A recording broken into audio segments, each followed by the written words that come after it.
A lovely evening and thank you for watching the news on Times TV with me, Edita Soko. First, the headlines. Government stops ADMAC from getting loans from foreign financiers.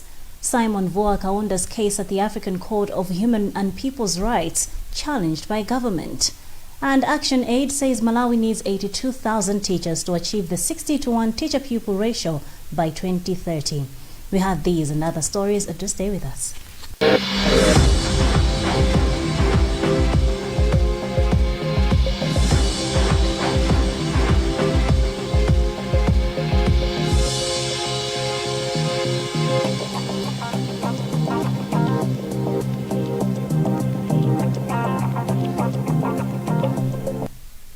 In our first news item, government has stopped the Agricultural Development and Marketing Corporation ADMAC from getting loans from foreign financiers to facilitate its plans to revamp itself. ADMAC board chairperson Alexander Kusamba Zonzi says instead, government has approved borrowing from local banks such as NBS and Ecobank for the program. Jameson Jauluka has this report.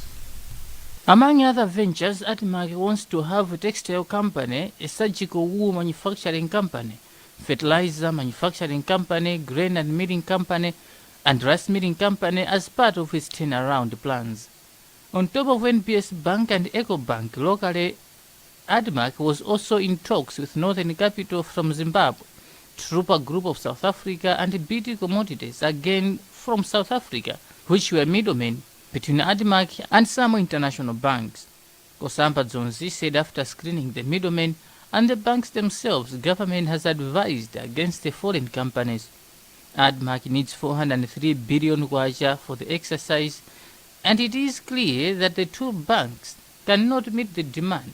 But ADMAC board chairperson Alexander Kusamba Zonzi says there's now going to be a pool where even the banks not initially part of the deal are putting together resources for the program. Zonzi said ADMAC has failed to clinch multi-billion kwacha deals outside the country when the agreements collapsed.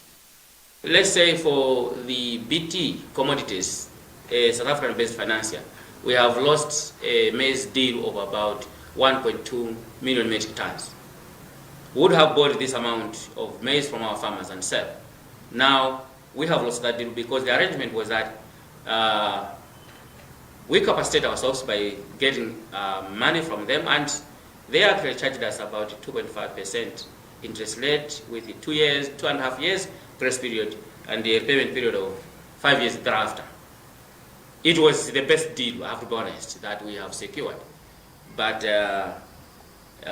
since we have been guided otherwise, we are not going to take any monies from them, and we cannot supply to their sister company in Kenya, hence the loss. This is also true with the Zimbabwean, the Northman capital.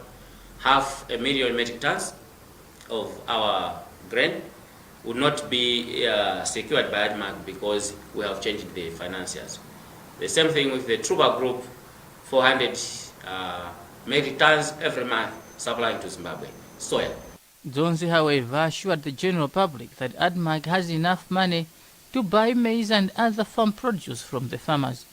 Commenting on what transpired at a meeting between the company's management and Parliament recently, he said, contrary to what was reported to Parliament, that ADMAC only has 7.2 billion kwacha for the exercise. ADMAC has secured more funds from government. Zonzi also. The Malawi government has written the African Court of Human and People Rights in Arusha, Tanzania, indicating that the court has no jurisdiction to hear a case which former Democratic Progressive Party DPP MP Simon Mvoa Kaunda has brought before it. Kaunda is seeking review of Malawi Supreme Court of Appeals judgment which nullified his seat as legislator for Nkarabe Central constituency and ordered fresh elections which the Malawi Electoral Commission has set for June 29. Sam Kalimira reports. Speaking in an interview, Attorney General Chikosa Sirungwe said Kaunda has not done well on the matter because the African Court of Human Rights and People Rights is not apparent. Sirungwe said the Malawi government will wait to hear from the court on the way forward after hearing from both the complainant and the state's stand. But Mvoa Kaunda said elections matter is a human rights issue and hence his case qualifies to be in the African Court of Human and People Rights. Kaunda said the government of Malawi has an obligation to respect the Arusha-based court because it was established by African Union, which Malawi is a member. Is aware that the court Arusha has got a mandate to make sure that member states are complying to the human rights, that the side make sure that the people's rights are protected. But one of the private practice lawyers in the country, Kriston Rambi, said Section 104 of Malawi Constitution provides that Malawi Supreme Court of Appeal has the highest powers, whose judgment cannot be overturned by any other court, local or international. Our courts are not bound to any other tribunal, to any other international tribunal. It is the final. The law is just very clear. It's the final. We cannot. We move from subordinate court to high court to the Supreme Court, and the Supreme Court is the final in terms of jurisdiction. Initially, the case was commenced by Vua Kaunda's rival Ralph Muhone of the People's Party in the High Court, where he contested the May 21 parliamentary elections results, citing irregularities. Muhone lost the case and appealed to the Supreme Court of Appeal, which nullified the results of the parliamentary elections. Now, Action Aid says Malawi needs 82,000 teachers to achieve the 60:1 teacher-pupil ratio by 2030. Action Aid Executive Director Asan Golowa said this on Saturday during a national budget and analysis engagement by a consortium of education civil society organizations and members of the Parliamentary Education Committee of Parliament in Mponela. Rebecca Jimjega has compiled this report read by Blessings Mpinganjira. According to Action Aid, although the current draft budget has allocated more funds to the education sector, the actual allocations are not responding to the presiding needs. We did a research in 2020 that found out that the country needs additional 82,000 teachers just to meet the ratio of 60 kids per teacher by 2030. And we are falling short of that target. There's no way education quality can improve if we don't have well-trained and enough teachers. That's why I made the statement this morning. Civil Society Education Coalition Executive Director Benedicto Kondowe recommended that the committee should lobby for improved targets and equitable resources provision within the education sector votes. If we do not make a provision for the teachers that were already engaged, what it means is that those teachers have to be kicked out of the system. So I think it's a sad moment for us. We are also aware that we have EPT 13 and EPT 14 who have been waiting for recruitment for over 8, some even over 12 months. And yet the budget does not make that provision. So what we'll continue to see is that the teacher-pupil ratio will continue to rise in the absence of more recruitment. Chairperson for Education Committee of Parliament, Brenex Gaisi, said the committee will engage Ministry of Finance and other institutions to discuss notable gaps such as low disbursement and utilization of money allocated to the education sector. It is the duty of the committees, each and every committee in the parliament, to analyze the budget for each stakeholders. For us in the Committee of Education, Science and Technology, we are in the process of scrutinizing, analyzing the budget of all the stakeholders. So this meeting is very important, very crucial for us to know how we can analyze the budget, to know how we can find the gaps in the budget, and to know how we can present it to both the Minister of Education as well as the Minister of Finance. Finance Minister Felix Mlusu has allocated 327 billion kwacha to the Ministry of Education. There are growing calls for the government to reconsider its funding allocation towards the governance sector, with critics saying it is rather diverting from its commitment to fighting corruption. But Minister of Information Gospel Kazako, who is also government spokesperson, has downplayed the accusations, arguing that they are coming because of inadequate attention to the policies that government is advancing. Deogratias Mana has compiled this report read by Blessings Mpinganjira. During budget presentation last week, Minister of Finance Felix Mlusu allocated 37.9 billion kwacha to the governance and rule of law sector, down from 52.8 billion kwacha from last financial year. The allocation is for wages and salaries in the sector and operations of oversight institutions, including the Anti-Corruption Bureau, Office of the Ombudsman, Law Commission, and Malawi Human Rights Commission. But Human Rights Defenders Coalition, HRDC, and the governance expert, Colin Kalua, have both faulted government for the downward allocation, arguing it defeats the commitment to fight corruption and promote human rights. Trapains said governance institutions need a lot of resources if they are to make an impact. Minister of Information Gospel Kazako said the allocation is realistic as it is for 9 months only. He said the Tonse government remains committed to fight corruption and abuse of public resources. You're watching the news on Times Television, TTV. We'll be back with more shortly.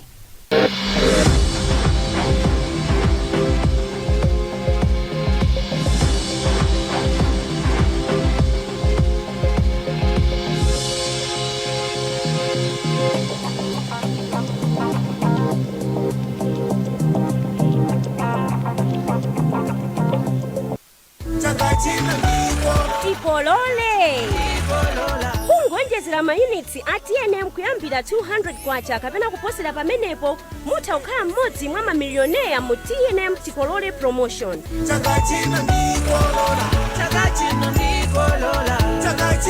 Koma mukaonjezera mayunitsi ndi 100 kwacha kapena kuposerapo mudzilandira mabonus oyimbira foni, SMS kapena data pompo. TNM, always with you. Define your surroundings with the color of your choice.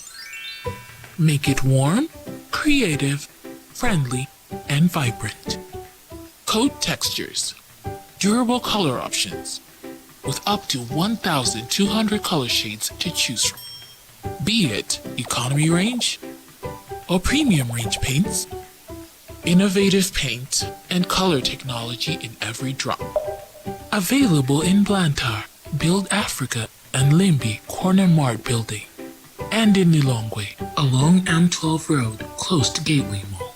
Tropical Paints, your world in color.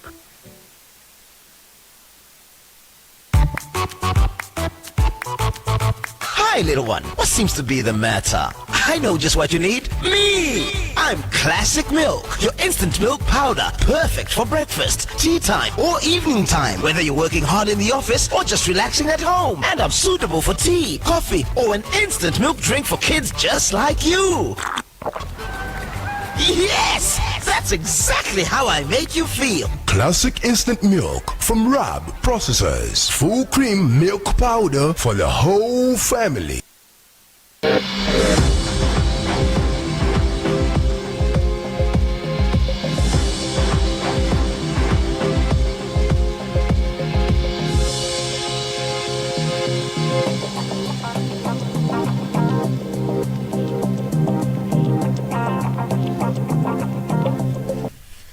Welcome back. Health expert Maziko Mademba has called on the Ministry of Health to honor its mandate by involving stakeholders in the administration of the second COVID-19 vaccine. President Lazarus Chakwera and his deputy Saulos Chilima led the nation on Friday in receiving the second dose at Ntuntama State residence in Lilongwe. Blessings Mpinganjira reports. Mademba said there is need for proper coordination and engagement between government and stakeholders in the health sector if Malawi is to reach the targeted 11 million people with the second dose of the vaccine. He cited poor dissemination of information as one of the gaps that choked the first exercise, as a lot of people in the rural areas did not have enough information about the COVID-19 vaccine. What needs to be done is, as you know, that COVID-19 is health issue. So I think the gap that we feel, if the Minister of Health is well supported, so that Minister of Health, the much needed leadership, we already know that at the task force level is headed by the Minister of Health. But at technical level and international level, Ministry of Health has also been informed because whatever happens with COVID-19, it goes to the Ministry of Health. On the other hand, Minister of Health Kumbize Kandodo Chiponda said the country is facing COVID-19 threat and has called on the people to observe preventive measures. Senior Chief Mwankunigira of Rumpi has complained that his subjects face difficulties to access justice because the area has no court. Chief Mwankunigira, who is a senior in Henga Valley, has disclosed that since the only court roof was blown off by a hailstorm in 1992, it has never been repaired, forcing the people to be traveling over 30 kilometers to access justice at the court at Rumpi Boma. The chief believes that people's right to access justice and time has been compromised for the past years. Nsamu Galimina reports. The only court structure at Chinyolo, the headquarters of Senior Chief Mwankunigira of Rumpi District, was never repaired after its roof was blown off in October 1992. Senior Chief Mwankunigira, who was speaking during the official opening of Chinyolo Police Unit, took advantage of the presence of Police Commissioner responsible for the Northern Region, Richard Luhanga, and officials from Rumpi District Council to complain that the absence of a court in his area is a violation of human rights. The chief said Vice President Saulos Chilima gave them money to buy iron sheets to roof the structure, but they were advised by the judiciary to construct a new structure. As now we are talking of this police unit, also we are asking the court to come, sure, because many cases will come, they will go to Rumpi for judgment. Why not to be judged here rather than going to Rumpi? Authorities at the Rumpi District Council said they will find proper ways of how best they can assist the community.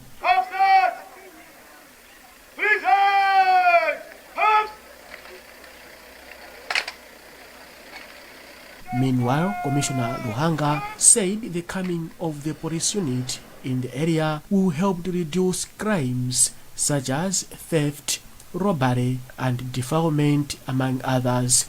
Now that Chinyolo Police Unit is opened, it means we are closer to people. We have increased our footprint here in Rumpi District, so we'll be able to deliver our services with the quality that they are required. We'll be able to approach and respond to calls in a timely manner.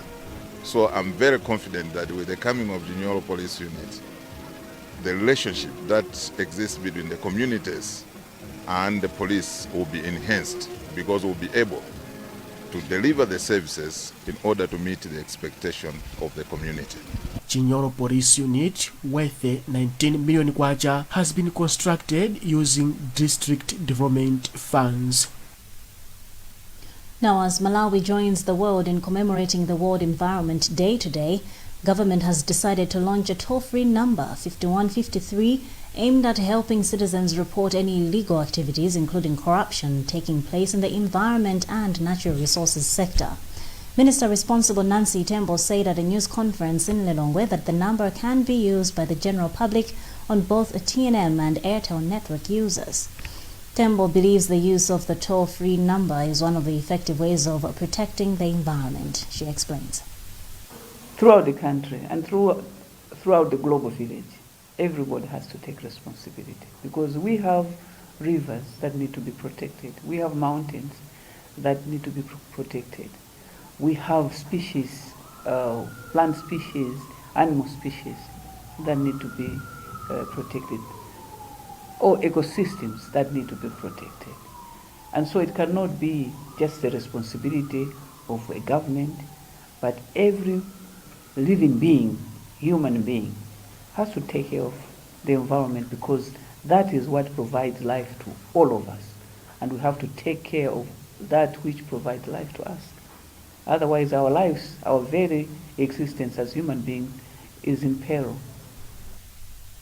Thus, Environment and Natural Resources Minister Nancy Tembo. Meanwhile, civil society organizations maintain calls for all Malawians to take care of the environment amid worsening environmental degradation in Malawi. Recent calls by the Coordination Union for the Rehabilitation of the Environment CURE come as Malawi commemorates World Environment Day. Thomas Kajere has the details. Among others, the organizations expressed worry over continued human activities that are unfriendly to the environment, like massive deforestation through illegal charcoal production. Program Manager for Center for Environmental Policy and Advocacy, CEPA, Gloria Majiga, said human activities are increasing pressure on the environment, like issues of poor waste management and pollution from continued use of thin plastics. So there are several issues, and I think they all rally up on the fact that we are putting increasing pressure on the environment. So there's issues of waste, there's a lot of pollution that's going on, especially from single-use plastics. We don't really have reliable systems of waste management within our councils and in our communities. There's also the increasing pressure on land itself, which is seeing people encroaching into areas that ideally should be conserved, including riversides and buffer zones are not being observed. But there's also generally a laxity in terms of enforcement of the different laws and policies that govern the environment, the management of our environment and natural resources. Executive Director for Concerned Youth Organization CYO, Havage Maliro, said the youth have a great role to play in the management of environment. He said there is need for the youth to be in the forefront in conserving natural resources by planting and protecting trees. Meanwhile, coordinator for Malawi Environment Endowment Trust, Karen Price, said this year's commemoration of World Environment Day, whose theme is ecosystem restoration, aims at raising awareness on environmental issues. This year the theme for the year is ecosystem restoration, and the United Nations will actually be launching the UN Decade on Ecosystem Restoration on the 5th of June itself. And this is a very important theme even for Malawi, because we have many degraded landscapes within the country that are either in need of restoration or in need of protection or conservation. So it is very important for us as a country to take this theme to heart. Not only as civil society organizations, but also government, private sector, youth groups, CBOs, since we are a country that is also very dependent on natural resources. The briefing was organized with financial support from Center for Environmental Policy and Advocacy, CEPA, and was part of the commemoration of World Environment Day, which falls on June 5. Well, that's the news tonight, and now the headlines again. Government stops ADMAC from getting loans from foreign financiers. Simon Vua Kaunda's case at the African Court of Human and People Rights challenged by government.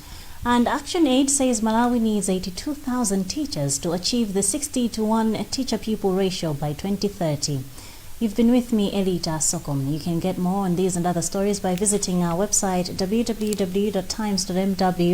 You can like our Facebook page, Times 360 Malawi, or follow us on Twitter at Times 360 Malawi. Now, remember to wash your hands regularly, observe social and physical distance, and mask up. Stay safe and have a lovely night.